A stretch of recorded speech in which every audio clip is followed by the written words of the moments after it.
Guys, इतिहास गवाह है कि जब भी कोई बड़ी बीमारी इस दुनिया में आई, हमारे वैज्ञानिकों ने देर सवेर ही सही पर इसका इलाज जरूर ढूंढ निकाला है। और इसी तरह से पिछले कुछ सालों से हमारे वैज्ञानिक कैंसर जैसी खतरनाक बीमारी के इलाज को ढूंढने में लगे थे और अब फाइनली इसका इलाज मिल गया है। जी हाँ गाइस, वैज्ञानिकों ने डोस्टारलीमैब नाम की एक कैंसर दवा ढूंढ निकाली है, जिसे उन्होंने 12 कैंसर मरीजों पर ट्रायल भी किया और सबसे हैरानी की बात यह है कि 12 के 12 मरीजों का कैंसर पूरी तरीके से ठीक हो गया।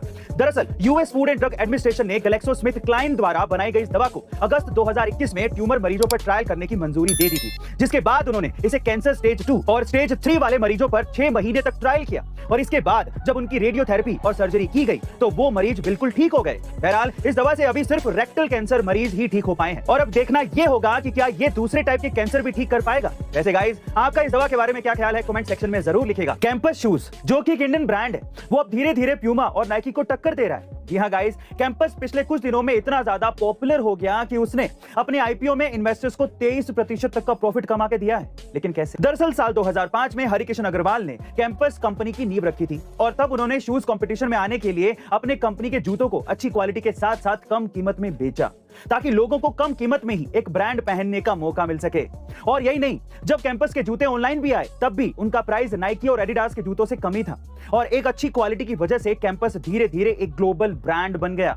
यानी कि जहां एक वक्त नाइकी, एडिडास और प्यूमा जैसी कंपनियां इंडिया के स्पोर्ट्स शूज मार्केट में राज करती थी, वहां अब कैंपस 17% का मार्केट शेयर होल्ड करके ग्लोबली पॉपुलर हो चुका है। वैसे गाइस, आपका पसंदीदा शू ब्रांड कौन सा है कमेंट सेक्शन में जरूर लिखिएगा और क्यों है वो भी लिखिएगा और एक अमेजिंग कमेंट को हम लोग पिन करेंगे। गाइस, अक्सर शेयर मार्केट में इन्वेस्टमेंट करने से पहले हर एक बिगिनर के मन में ये डाउट होता है कि किस कंपनी के शेयर में उन्हें इन्वेस्ट करना चाहिए।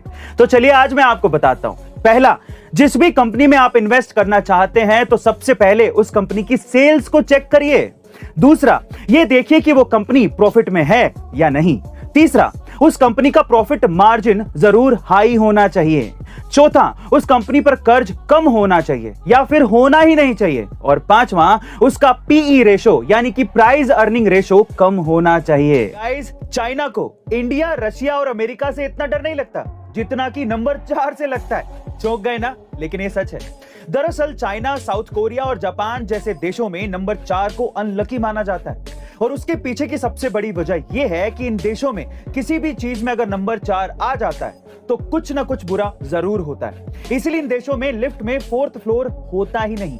टैक्सी ड्राइवर 4 नंबर वाली नंबर प्लेट को अपनी टैक्सी में लगाते ही नहीं।